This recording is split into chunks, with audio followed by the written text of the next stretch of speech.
BJP এত হিংসুটে দল যে আপনাদের অনেকের মহিলাদের নাম কেটে দিয়েছে বাংলায়।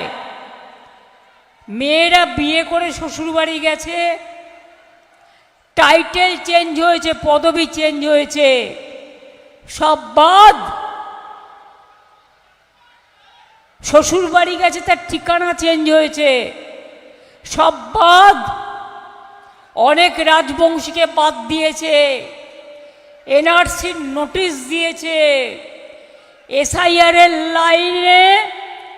লাইন দিতে দিতে 220 জন মানুষ মারা গেছেন। আজকে তাদের আত্মা কাঁদছে। বিজেপি জেনে রেখো, আজ তারা জবাব নেবে।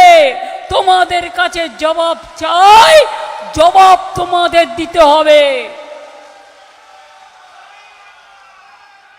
এতদিন এই মাটিতে বাঁচবার পর তোমরা আমাদের বিদেশি নাগরিক বলছো,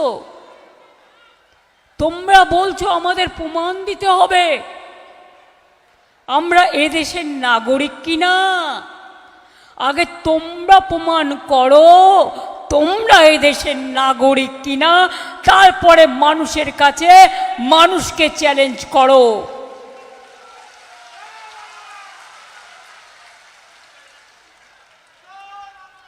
আবার পেট্রোলের দাম বেড়ে গেছে, জিনিসের দাম বাড়াচ্ছে, এটা আমার হাতে নেই। এখন তো আমার হাত থেকে সব কেড়ে নিয়েছে। আমার হাতে একটাই আছে, সেটা হচ্ছে মানুষ আছে। BJP party vanish party. কখনো শুনেছেন নির্বাচন কমিশনের নোটিফিকেশনে বিজেপি চিহ্ন দিচ্ছে? কখনো জীবনে শুনেছেন? কখনো জীবনে দেখেছেন সেন্ট্রাল ফোর্স বিজেপি পার্টির ফ্ল্যাগ নিয়ে যাচ্ছে? এ লজ্জা কোথায় ঢাকবে? এই লজ্জা ঢাকার কি জায়গা আছে? নেই।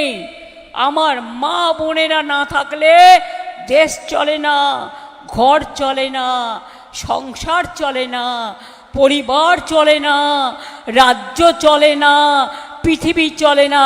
তুমি মা বোনদের গায়ে হাত দিয়েছো, মা বোনদের ওপর অত্যাচার করছো, তাদের নাম বাদ দিচ্ছ।